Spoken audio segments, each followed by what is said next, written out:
Hello students, कैसे हैं आप सभी। मैं पूनम तिवारी आप सभी स्टूडेंट्स का Hindi NCERT by Poonam Tiwari channel पर स्वागत करती हूँ। आप सभी का अभिनंदन करती हूँ, वंदन करती हूँ। उम्मीद करती हूँ कि आप सभी खुश होंगे और मेरे चैनल के वीडियोस आप जरूर देखते होंगे। आज हम पढ़ने जा रहे हैं यूपी बोर्ड सिलेबस का क्लास 11 का कंटेंट। पाठ है 8 और गेहूं और गुलाब, जिसे लिखा है स्वयं राम वृक्ष बेनीपुरी जी ने। आप लोगों को मैं बताना उचित समझती हूँ कि राम वृक्ष बेनीपुरी जी को एक टाइटल मिला था, कलम का जादूगर। इनकी लेखनी इतनी खूबसूरत होती थी। खूबसूरत मतलब राइटिंग नहीं, हैंड राइटिंग की बात नहीं कर रही हूँ, लेकिन जो भी ये कहानियां कविताएं जो भी ये लिखते थे वो इतने स्पष्ट होते थे, इतने सुंदर होते थे कि आपके आंखों के सामने एक छवि सी उस जो भी आप पढ़ते थे उसकी छवि आपके सामने आ जाती थी। तो अगर आपको कहीं ये लिखा हुआ मिले या कोई पूछे कलम का जादूगर के बारे में, बात बताइए हिंदी साहित्य के कौन से लेखक रहे जिन्हें कलम का जादूगर का खिताब मिला, तो घबरा मत जाना कि ये कौन है। तो ये हमारे राम वृक्ष बेनीपुरी जी हैं। राम वृक्ष बेनीपुरी जी का जन्म 1902 ईस्वी में बिहार में मुजफ्फरपुर जिले में बेनीपुर गांव में हुआ। इनके पिताजी का नाम श्री फुलवंत सिंह था और ये एक साधारण किसान थे। बचपन में ही इनकी माता पिता का देहावसान हो गया, उनकी मृत्यु हो गई थी। उसके बाद इनका राम वृक्ष बेनीपुरी जी का जो पालन पोषण था वो उनकी मौसी ने किया। स्टार्टिंग और बेसिक एजुकेशन की बात करें, प्रारंभिक शिक्षा तो उनकी चेनीपुर जगह में हुआ, जो कि उनका, और ननिहाल में हुआ। ननिहाल मतलब उनकी नानी का गांव, यहाँ पर हुआ। सन 1920 में उन्होंने महात्मा गांधी के असहयोग आंदोलन में भाग लेने के लिए पढ़ाई छोड़ दी और बाद में हिंदी साहित्य सम्मेलन प्रयागराज से विशारद की परीक्षा उत्तीर्ण की। फिर उस समय, जैसा कि अगर आप यहाँ पर देखोगे, 1920 की बात है, तो हमारा देश एक अलग आग में सुलग रहा था। आजादी के लिए सभी बेचैन थे, सभी तड़प रहे थे। तभी उन्होंने ये तय किया कि वे राष्ट्र सेवा और साहित्य साधना दोनों रूप से, सक्रिय रूप से करेंगे। तो उन्होंने देखा कि अंग्रेजों ने एक सिस्टम लागू कर रखा है कि कोई भी दो जन या तीन जन, चार जन मिलके रास्ते पर बात नहीं कर सकते। अगर कोई ऐसा बातचीत करता है तो उसे बिना किसी दराज, बिना किसी कुछ पूछे, कुछ भी समझे, उसे फांसी दे दी जाती थी। तब लोगों के पास, जो पढ़े लिखे लोग थे उनके पास, और जो कवि थे, लेखक थे, इन्होंने कहा कि ठीक है, अगर हम एक दूसरे से मिल नहीं सकते, बात नहीं कर सकते, तो हम एक माध्यम है जिससे हम अपनी बात लोगों को पहुंचा सकते हैं, वो है हमारा कलम, यानी कि पेन। कलम, कलम से हम अपनी कविताएं लिखेंगे, अपनी कहानियां लिखेंगे और लोगों तक पहुंचाएंगे। इससे हमारी लेखनी भी होगी, हमारी बात लेखनी के माध्यम से लोगों तक भी पहुंचेगी। और ये जो भी हम लिखेंगे, कविताएं लिखें या फिर कहानियां लिखें, ये हमारे राष्ट्र सेवा के हित में होगा, हमारे देश के हित में होगा। तो उन्होंने 1920 में, राम वृक्ष बेनीपुरी जी, महात्मा गांधी के असहयोग आंदोलन उस समय चल रहा था, उसमें वो भाग लेने के लिए उन्होंने पढ़ाई छोड़ दी। और बाद में जब वो हिंदी साहित्य सम्मेलन प्रयागराज से विशारद की परीक्षा उत्तीर्ण की, तब उन्होंने ये डिसाइड किया कि अब वे अपना संपूर्ण जीवन राष्ट्र सेवा और साहित्य की साधना दोनों को एक साथ मर्ज करके अपना जीवन उसी में लगाएंगे और सक्रिय रहेंगे। उनकी साहित्यिक रुचि रामचरितमानस से जागी। तो हर एक इंसान के जीवन में कोई ना तो कोई ऐसा इंसिडेंट होता है जो कि उसे मोटिवेट कर देता है। तो उसी में से एक रहा कि उन्होंने जब रामचरितमानस पढ़ा, तब उनकी रुचि साहित्य में आई। ठीक है, कि हाँ, मुझे कुछ ऐसा लिखना चाहिए जो कि साहित्य से जुड़ा हो। 15 वर्ष की आयु में पत्र पत्रिकाओं में लेखन करने लगे और देश सेवा के कारण उन्हें कई बार जेल भी जाना पड़ा। सन 1968 में उनका निधन हो जाता है और उनका जन्म होता है 1962 में। और इनका जो जन्म स्थान रहा वो बेनीपुर मुजफ्फरनगर में हुआ। पिता का नाम फूलवंत सिंह था और कुलवंत सिंह था। और इन्होंने अपनी पढ़ाई कहाँ पर की? प्रयागराज से की।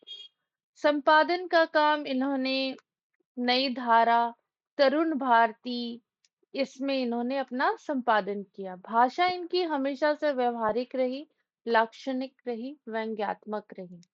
शैली की अगर बात करें तो भावात्मक, शब्द चित्रात्मक, प्रतीकात्मक और वर्णनात्मक रहा। इनकी पर जो प्रमुख रचनाएं रही वो थी गेहूं और गुलाब, मादी की मूर्ति, जंजीरें और दीवारें, पैरों में पंख बांध कर उड़ने चल, मील के पत्थर, किसान मित्र। ठीक है, किसान मित्र, तरुण भारत, ये सारी इनकी फेमस कविताएं रही। युवक, योगी, ठीक है, ये सारी माटी की मूर्तें। मैं इसकी एक शॉर्ट वीडियो बना दूंगी जो कि आपके लिए काफी बेनिफिशियल रहेगा। So stay tune to my channel. और अगर आप लोगों ने इस चैनल को लाइक नहीं किया है, शेयर नहीं किया है, सब्सक्राइब नहीं किया है, तो सबसे पहले सब्सक्राइब का बटन दबा दीजिए। और जब भी आप मेरी वीडियो देखें तो पूरी देखना, क्योंकि मैं बहुत सारी बातें जो बहुत रिसर्च करने के बाद पता चली हैं, उन्हें मैं इस लेसन में और बीच-बीच में आप लोगों को बताती रहूंगी। ठीक है? तो वो आप सोचोगे कि 2x पे दौड़ा लेंगे या स्टार्टिंग में मिल जाए, नहीं, ऐसा नहीं है। बहुत सारी इंपॉर्टेंट बातें हैं जो कि इस क्लास के बीच-बीच में आती रहेंगी और मैं उन्हें बताती भी रहूंगी। तो क्लास को अच्छे से समझने के लिए अंत तक जरूर बने रहना है। इनकी मृत्यु 1968 ईस्वी में हो जाती है। बेनीपुरी जी हिंदी साहित्य के एक प्रतिभाशाली, भावनाशील साहित्यकार थे। उनके निबंध संस्मरणात्मक, भावात्मक, स्वतंत्र विचारधारा के प्रतीक हैं। वे एक राजनीतिक और समाज सेवी व्यक्तित्व भी थे और जिन्होंने विधानसभा, किसान सभा, राष्ट्रीय आंदोलन और भाषा आंदोलन जैसे स्थानों पर इन सभी क्षेत्रों में सक्रिय भाग लिया। उनकी रचनाएं, उनकी अनेक रचनाएं जब वो जेल में थे तभी लिखी गई थी। राजनीति उनके साहित्य व्यक्तित्व को दबा नहीं सकी।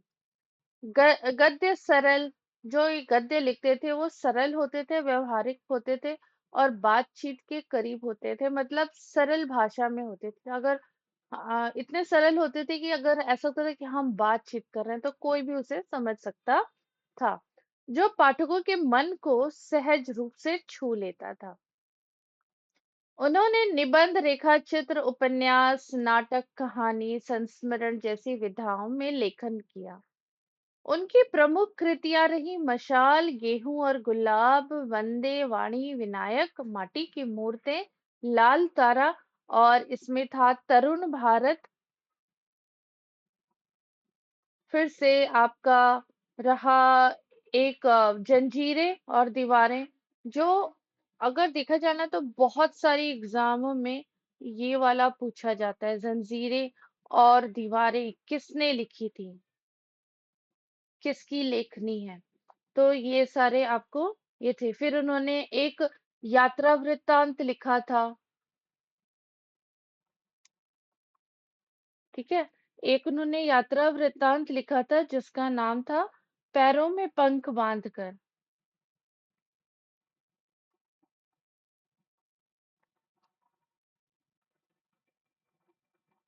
ठीक है। ये तो ये सारी और भी बहुत सारी इम्पोर्टेंट वाली हैं जिनकी मैं आप लोगों के लिए एक शॉर्ट वीडियो बना के जरूर अपलोड करूंगी।